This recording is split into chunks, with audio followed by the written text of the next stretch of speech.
Este viernes, Eduardo Bombalet fue encontrado muerto en un hotel de la comuna de Providencia. Según el parte policial, la causa de muerte del exfutbolista fue determinada como suicidio. En imágenes, la información de la muerte, de que fue encontrado el cuerpo hoy en un hotel de la comuna de Providencia del conocidísimo exfutbolista, comentarista deportivo, conductor de televisión, Eduardo Bombalet. Estamos en vivo en CNN Chile y se ha confirmado durante su desarrollo una noticia, la muerte del exfutbolista, comentarista deportivo Eduardo Bombalet. Lo ha confirmado el general de Carabineros Hugo Insulza, que fue encontrado su cuerpo sin vida en el hotel Los Nogales de Providencia. Es el jefe de la zona oeste de Carabineros, entonces el general Insulza, como decía Daniel, quien lo ha confirmado para hacer el levantamiento del cuerpo, las circunstancias y cómo se dio también el fallecimiento de Eduardo Bombalet. ¿Están en investigación?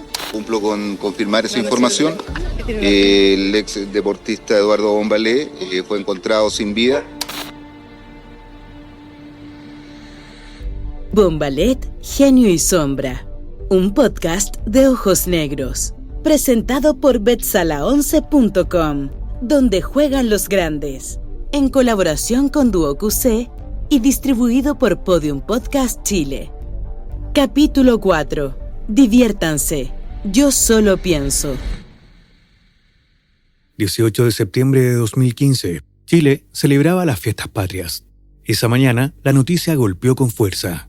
Eduardo Guillermo Bombalet, el comentarista más polémico del país, fue encontrado muerto. El país entero habló de él. Para algunos, un maestro. Para otros, un provocador. Incluso alguien odioso. Y para el propio Bombalet, simplemente un genio. No existe, ni existirá, ni existió nadie como yo, pero en todos los departamentos, incluidos poetas, escritores, esto, un genio. Estoy en otra. Dios me hizo así.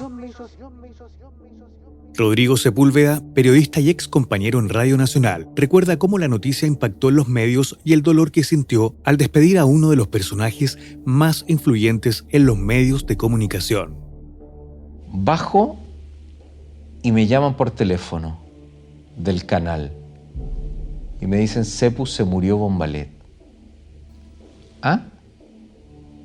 Subo corriendo, le aviso a mi señora, a mis hijas que se bajen del auto y yo me largo a llorar en el sillón en mi casa. Lloraba como un niño chico, no lo podía creer. Y me vuelven a llamar del canal y me dicen: Sepu, te necesitamos urgente, vente acá.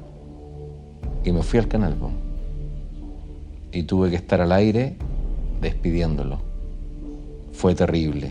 Y tuve que ir a hacer el noticiero, tuve que contar su vida, anécdotas, recuerdo, homenaje para él. No me puse su corbata porque él me regaló una corbata a mí. No me la puse porque dije, esto ha sido para momentos más bonitos. Y así fue ese día. Su voz, su estilo, su vida se apagaron ese día. Tenía 60 años, pero su historia está lejos de terminar. ¿Cómo llegó hasta aquí? ¿Qué nos dice su vida y su muerte? Sobre el Chile que lo escuchó y lo vio. En los últimos meses, Bombalet estaba enfermo. El 1 de enero de 2011 fue diagnosticado por linfoma gástrico, un cáncer en el estómago que lo había debilitado. Logró superarlo, pero con severas secuelas económicas. Trae problemas de bolsillo, tremendo. Me imagino cómo debe ser eso. Son millones y millones y millones y millones y millones. Y si no los tiene, ¿no? Te morís.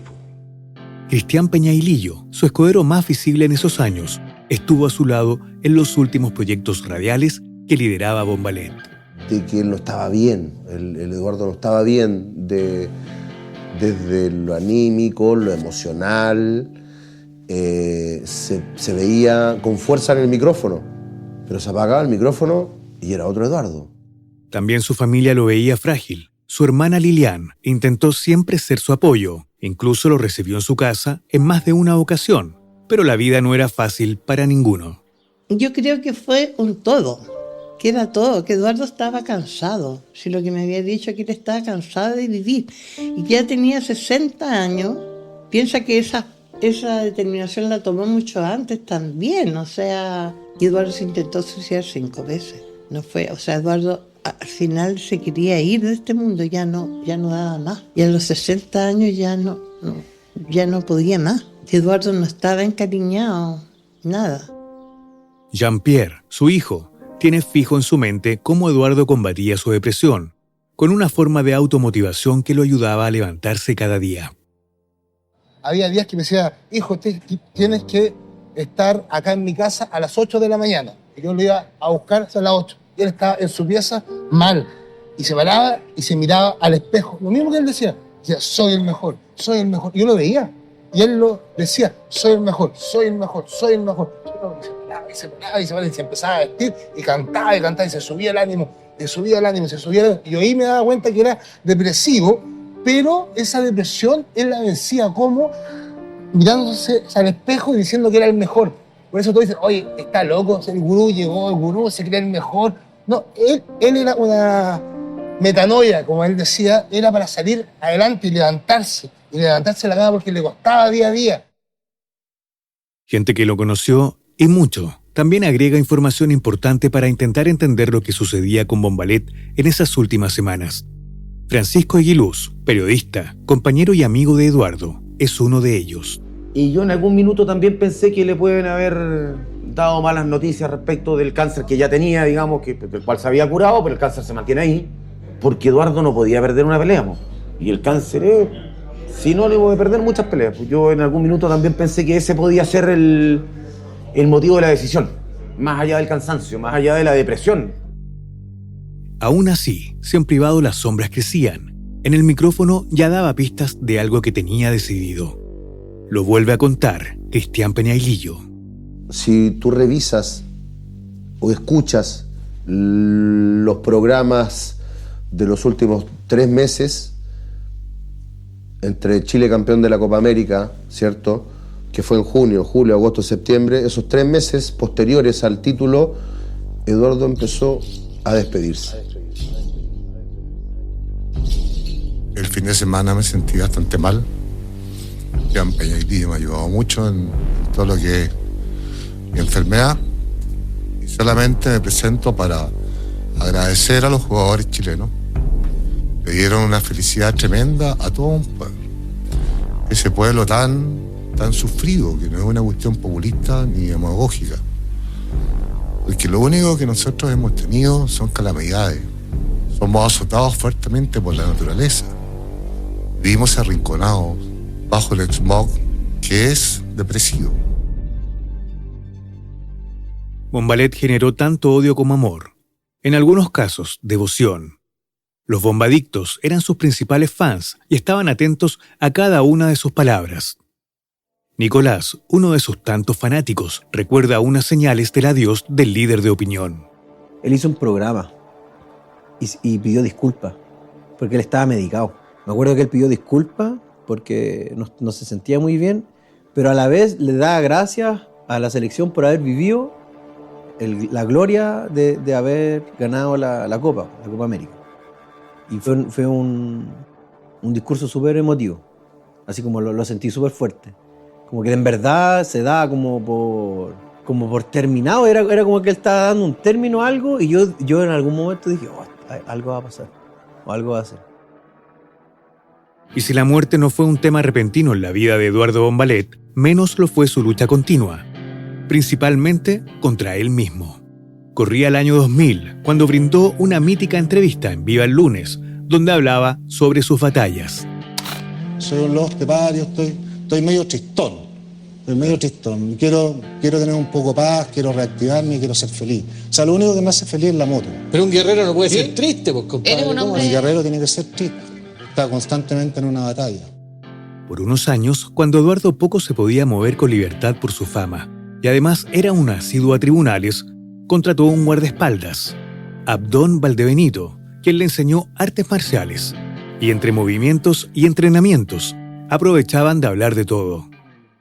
Él no le tenía miedo a la muerte, lo dijo varias veces. No le tengo miedo a la muerte, solamente tengo miedo a lo que pueda ocurrir después de la muerte.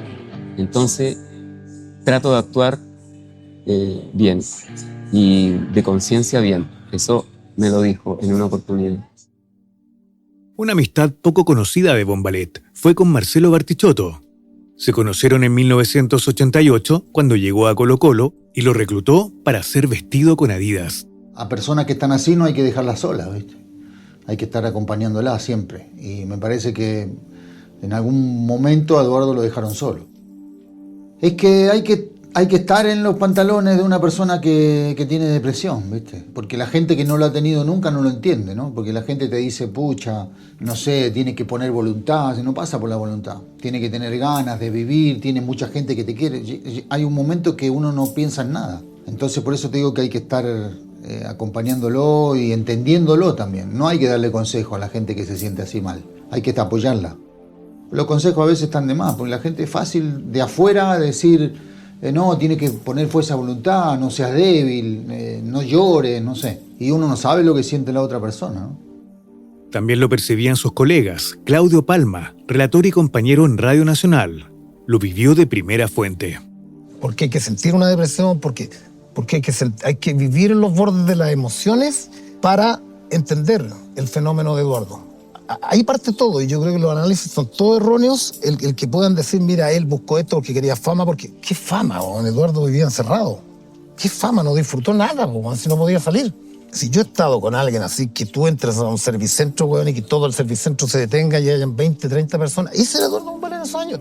Una potencia comunicacional que también se la transmitía a sus más cercanos, incluso en los momentos de mayor riesgo. Raúl Elías Ormeño, histórico capitán de Colo-Colo, seleccionado y compañero de Bombalet, no lo olvida. El Bomba salió de una pesada, y fue el cáncer que tuvo, y yo lo vi ahí. Y entonces salió porque él decía que le ganaba al Tigre. El Tigre, yo le gano al Tigre y le voy a ganar, y le ganó.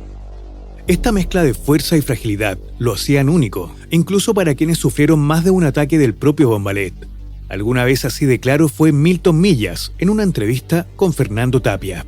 Porque si él hubiese sido moderado, no digo que se hubiera callado algunas cosas, la habría roto entera. Dijo Shakespeare, los fuegos violentos se consumen pronto. Sus cuadros depresivos se manifestaron incluso en su época de futbolista, en plenas concentraciones de la selección chilena que se preparaba para el Mundial de España 1982. Patricio Yáñez, exdelantero de La Roja, actual comentarista de la cadena ESPN, revive esos momentos y el apoyo que encontraba Bombalet en el camarín. Sí, pues él era muy amable, él era se comunicaba mucho con nosotros y también tenía sus momentos donde aparecía mal, pues aparecía su depresión y se le notaba, ¿no? Llegaba con tortícolis, con dolor de cuello, caminando lento, y ahí habían los más cercanos a él lo armaban, pues, ¿no? Entre el Caselli, el Pollo Belli, el Flaco Vigorra, varios Ben. Todos ellos lo levantaban porque él tenía ese problema. Y bueno, lo recuperaban rápidamente y bueno, y al día siguiente ya era uno más. Don Lucho le gritaba, ya vamos, arriba, el ánimo, y entre todos lo sacaban en sentido figurado, lo sacaban a entrenar y tenía una buena respuesta, pero esos momentos no era siempre, pero más de alguna vez lo vivimos. Víctor Flores, periodista deportivo, estuvo muy cerca de aquel Bombalet DT de Deportes Temuco, que pasó de la expectación al drama del descenso a la tercera categoría. Entre la locura y expectación que generaba, vio la cara triste del guerrero. Yo creo que yo lo defino con un hombre muy solitario. Yo siento que, y no sé cómo serán las otras descripciones, pero incluso cuando lo veías en la banca sentado, se veía que estaba solo, a pesar de que habían 15.000 personas en el estadio apoyándolo seguramente, en algún momento no tanto, pero a pesar de que siempre estuvo rodeado de luces, de prensa, de cámaras, de público, de fanáticos, uno lo veía solo, ¿no? Y me parece que al final cuando tú tratas de separar el personaje con la persona, te das cuenta que, y a la luz de lo que ocurrió después, que él estaba viviendo una tormenta dentro, ¿no? A pesar de que las luces lo seguían, había muchas sombras dentro de él. Con la distancia del tiempo, aquellos que lo conocieron, incluso no siendo cercanos, sacan conclusiones. Ya es tarde, pero el espacio para su recuerdo siempre encuentra un lugar.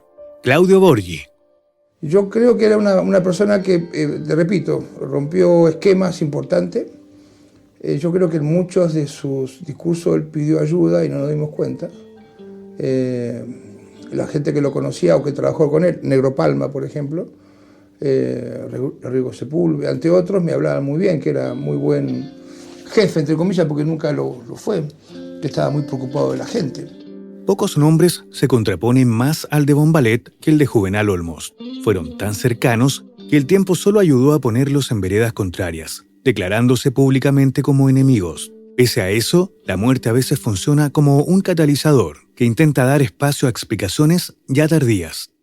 No recuerdo bien dónde estás, sí recuerdo lo que me ocurrió a mí. Me dio pena porque a mí también se suicidó una hermana de mi mujer, una cuñada, en un bosque con una corbata y consumiendo pastillas, pues ella tenía problemas de adicción y tenía problemas internos de ella. Y cuando me empecé a enterar cómo murió, cómo falleció, los detalles, dije, pucha, lo mismo que te estoy diciendo ahora, creo que era un tipo que tenía mucho talento, pero incomprendido hacia él. Creo que el trauma más grande, estoy convencido, un trauma más grande es cuando uno llega a su casa, quiere dormir, pone la cabeza, ¿no es cierto?, en la almohada y empieza la cabeza, estáis mal, estáis molesto, te molesta esto, lo demás allá, y no llegáis contento. Entonces me dio pena por el personaje. Me dio pena por la persona interna que tenía que llevar esa manera de incomprenderse a tal grado que tuvo que llegar a eso. Los testimonios son muchos, todos coinciden. Eduardo convivía con la idea de la muerte desde hacía tiempo. Él lo tenía claro, como en esta entrevista en Mentiras Verdaderas de la Red, el 28 de octubre de 2014. Y siempre pienso que va a ser en forma drástica. Ojalá me equivoque y que dure varios añitos más o que tengo 3 chiquititos. El personaje público de Bombalet estaba hecho de certezas y de golpes en la mesa. Pero en lo íntimo era distinto. Un hombre que se dañaba, que se perdía en sus propios excesos y terminaba solo. Las parejas fueron parte de ese camino. 3 matrimonios. Todos terminaron mal. Y en ese quiebre también se escondía el hombre solitario. Jean-Pierre Bombalet, su hijo, recuerda perfecto cómo se movía su padre.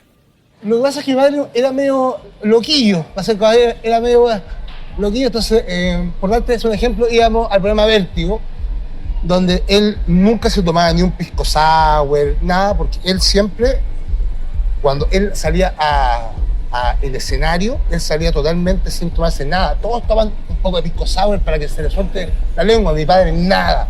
Iba siempre sin ni un trago, nada.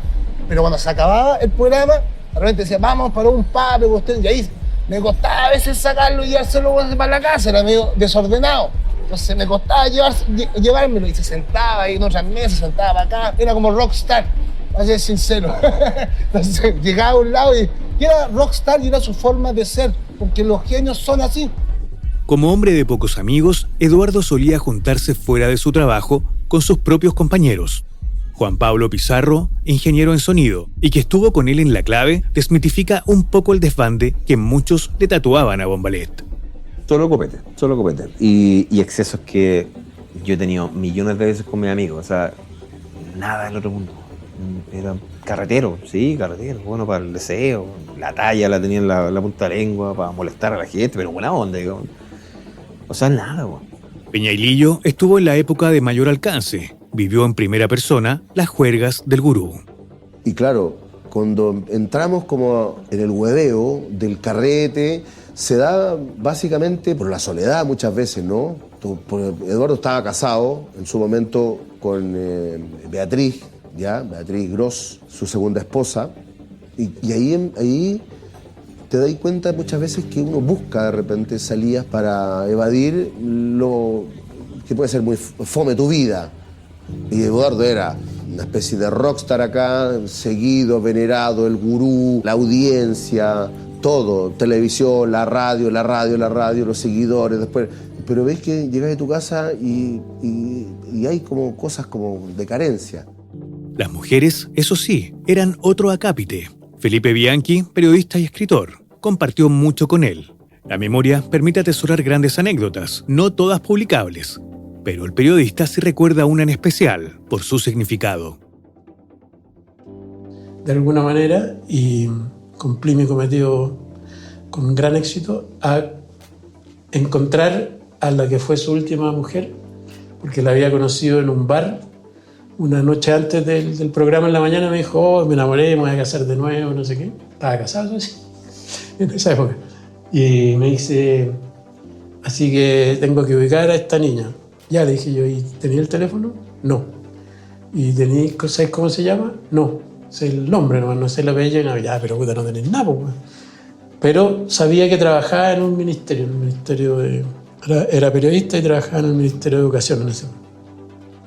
Y empezamos desde la oficina, ese mismo día, a llamar a todas las oficinas de educación, los funcionarios, hasta que dimos con ella. Yo la llamé, le dije, oye, soy Felipe Bianchi, estoy trabajando aquí con Eduardo, quiero hablar contigo, no lo voy a creer ella. Y no sé, 2 meses después estaban pololeando, después se casaron y tuvieron hijos. O sea, fue una historia redondita. Las rupturas, los gastos, el cáncer, el peso de la depresión, todo se acumulaba. Las señales sumaban y sumaban. Cristian Peñailillo es gráfico. 6 de la mañana yo lo pasaba a buscar a la habitación del hotel y a veces no tenía fuerza para levantarse. Y tenía que hacer el programa yo solo o con Pancho. Era difícil poder lidiar con esa carga que uno sentía que Eduardo estaba llevando, que era la insatisfacción de tener que levantarte o vivir el día con esa carga que era sentirse solo, vacío, además de las complicaciones económicas. Si efectivamente, acuérdate que Eduardo tuvo un cáncer que se le chupó toda la plata, todo su ahorro, sus propiedades, todo.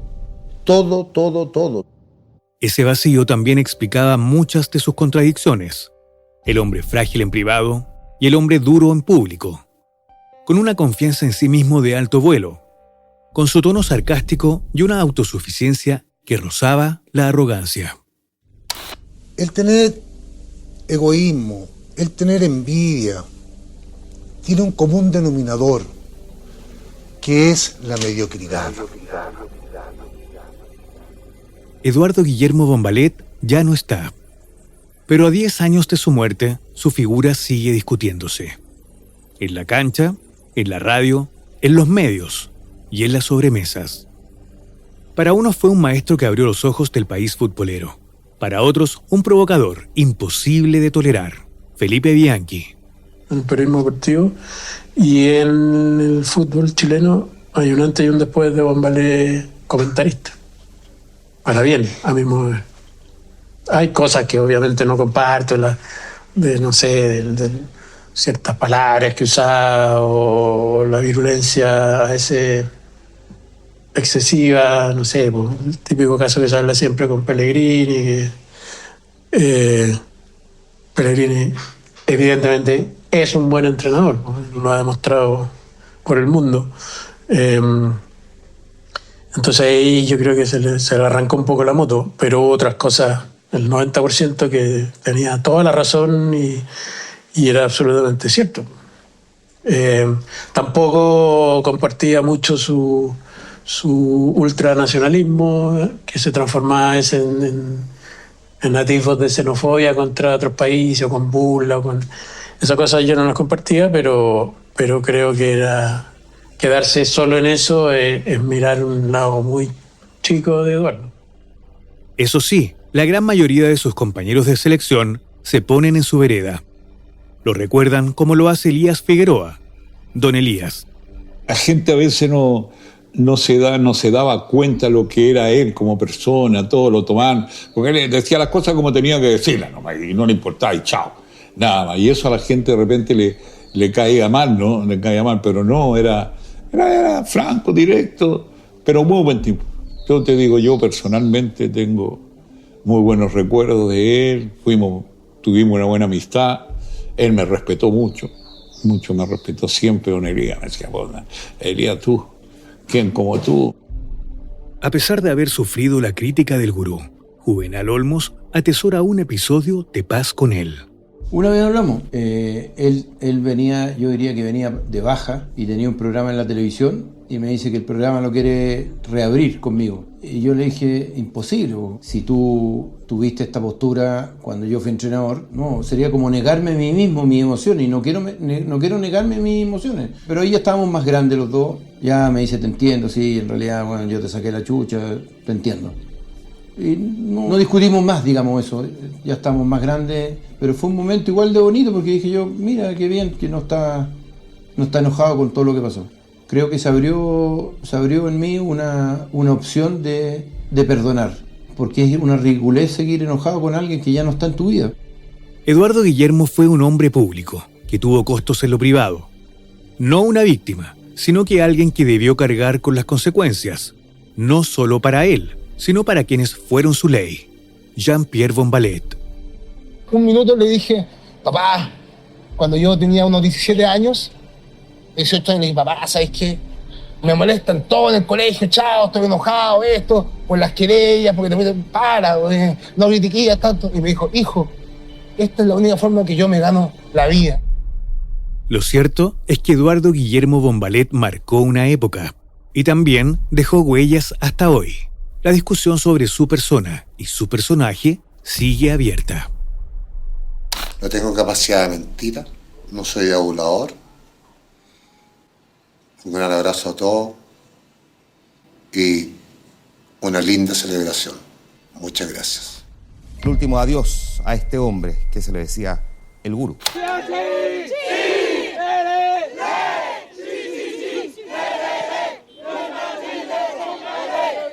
Se me caen las lágrimas porque yo soy muy sentimental y lo he querido mucho. Fui seguidor de él y sigo siendo seguidor de él, más con todo esto.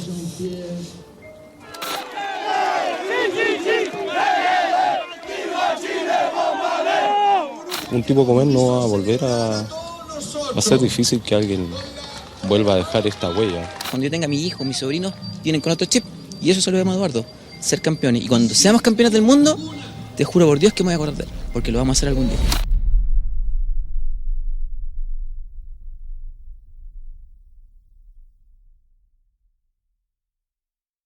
Bombalet, Genio y Sombra, un podcast de Ojos Negros. Presentado por Betsala11.com, donde juegan los grandes. En colaboración con Duo QC y distribuido por Podium Podcast Chile. Investigación y edición periodística, Enzo Garrido Aguilar. Guión, Jorge Nazar Díaz. Producción periodística, Cristian Peñailillo Campos. Periodista, Luciano Monsalva Carreño. Gestión de distribución digital, Daniel Lobos Espinosa. Voiceover, Marcos Latrach Torres. Diseño de sonido y postproducción, Felipe Requena Ormazábal. Composición y música original, César Castañeda Páez. Estudios, El Helecho. Producción general, Melvin Matus Quiñones. Producción ejecutiva, Mario Gutiérrez San Martín. Nuestros agradecimientos a Quilú, Casa de Carnes. Los archivos de audio de Eduardo Bombalet fueron emitidos en los siguientes medios de comunicación: Radio Pauta, Radio La Clave, Canal 13, CNN, TVN, Terra, La Red, y fueron obtenidos a través de la plataforma YouTube. Las opiniones y afirmaciones vertidas en este podcast son de exclusiva responsabilidad de quienes las emiten y no representan necesariamente el pensamiento ni opiniones de Ojos Negros Podcast. Este trabajo se realizó con motivo de los 10 años del fallecimiento de Eduardo Bombalet, un reconocido deportista que representó a Chile a nivel de selecciones de fútbol y es considerado uno de los comunicadores más influyentes en la década de los 90 y principio de este siglo. Su historia es de un alto valor periodístico y Ojos Negros Podcast agradece a quienes participaron voluntariamente de este proyecto.